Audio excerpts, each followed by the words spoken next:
All right, today we're going to be talking about adjectives and verbs. Now, adjectives and verbs are two very important parts of the English language, adjectives being descriptors and verbs being action words. And we're going to be talking about how we can use these in our own language and why using them is important. First, discuss adjectives. So adjectives are used to qualify a noun or a noun phrase. So they give the qualities of that noun. They give more information about objects or settings or people or characters in anything that we may be writing. So let's think about why this might be important. When we're writing, adjectives help our readers understand where we are, what we are seeing, what we are feeling, what objects are important, what qualities they have. And in a narrative text, they really do give us a sense of tone and feeling for whatever scene we might be writing about. They give us a good sense of who we are as writers and give us a good sense of where our characters are and what they may be doing or feeling. Now let's talk about a few examples. Now it's nice to talk about adjectives in terms of the five senses. So I have listed here a few examples for each of the five senses so that we can get a sense of what adjectives are relating to which sense. So when we're talking about, when we want our readers to see what we're seeing, we're going to be describing sight. So some adjectives that pertain to sight are bluish. We can talk about the color, dull, bright, so the tone of whatever it is we're looking at.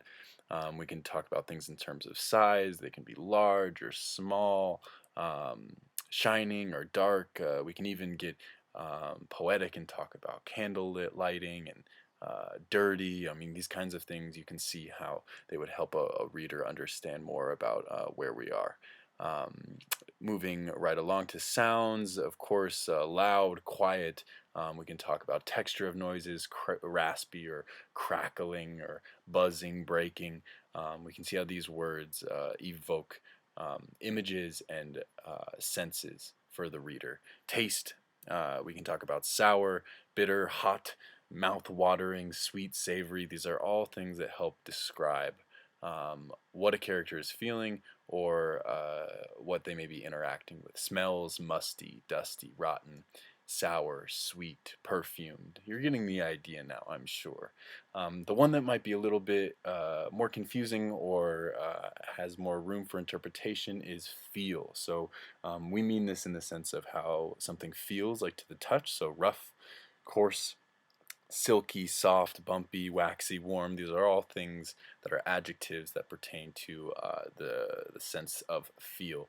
But I've put in italics here, icky, sad, angry, jealous. So other adjectives that we can use are emotional adjectives. So these pertain to how a character is feeling and can give a good sense of the tone of a piece of writing.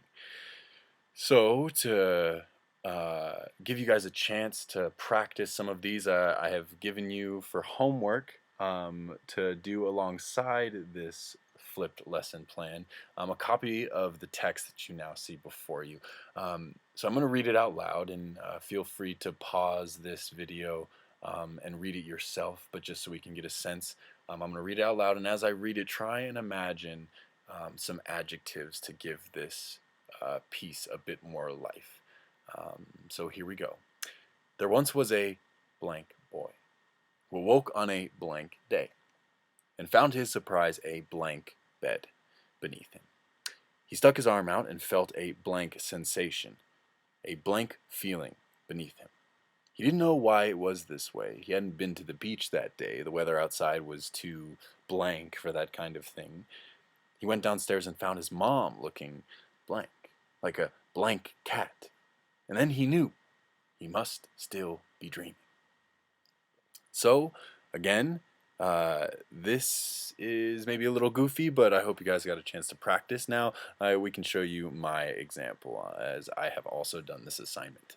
I'm going to read it out loud. There once was a sweaty boy who woke on a cloudy day and found to his surprise an invisible bed beneath him. He stuck his arm out and felt the breezy sensation of flying, a wet, windy feeling beneath him. He didn't know what it was about. He hadn't been to the beach the day before. The weather outside was too stormy for that kind of thing. He flew downstairs and found his mom looking blue, like a magical cat of some kind, and then he knew he was still dreaming. So I hope you had a chance to practice, and I hope if you were confused, maybe my example gave you some clarity on that. And now we are going to move on to verbs and do a similar activity. So verbs are action words, which pretty self-explanatory. They are the things that we do or that characters in our writing do. Um, Verbs, some examples of verbs I've listed here below: running, ran, jumping, jumped. So uh, I'm using those examples because there are some things that denote verbs that suggest that a verb is being used. Words ending in ing are often verbs. Words ending in ed are also often verbs, although this is, of course, a rule that is often broken. Not all ing words are verbs, and not all ed words are verbs, and of course, there are verbs that are neither of those things, but they deal in both present, past, and future tenses. Wheezing, breaking, had broken, freezing, froze, crying, flew, flapping, clinging. These are all things that we do and are therefore verbs. Now we're going to do what we had done with the adjectives, give you a chance to try this out. Again, I've given you a worksheet that you can follow along with.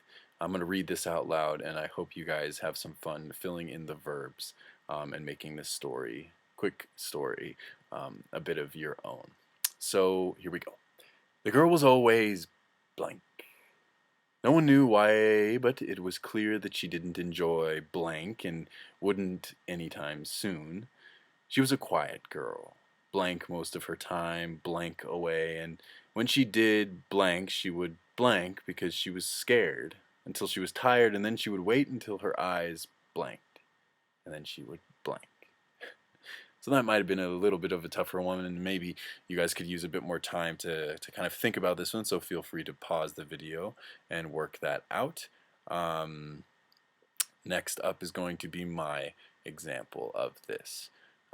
So I will read it out loud. The girl was always thinking. No one knew why, but it was clear that she didn't enjoy talking and wouldn't anytime soon.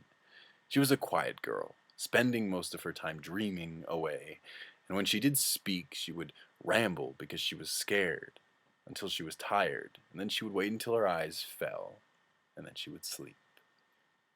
So there you go. There's my example. I hope you guys have had some fun and have been able to maybe get some clarity on what uh, verbs and adjectives help us do and do for us, and how we can use them in our narrative writing. Please bring those worksheets to class. We will talk about them and hopefully spend some time with the narratives that you all are working on and add some adjectives, some good describing words, and some verbs to those pieces as well. I will see you tomorrow.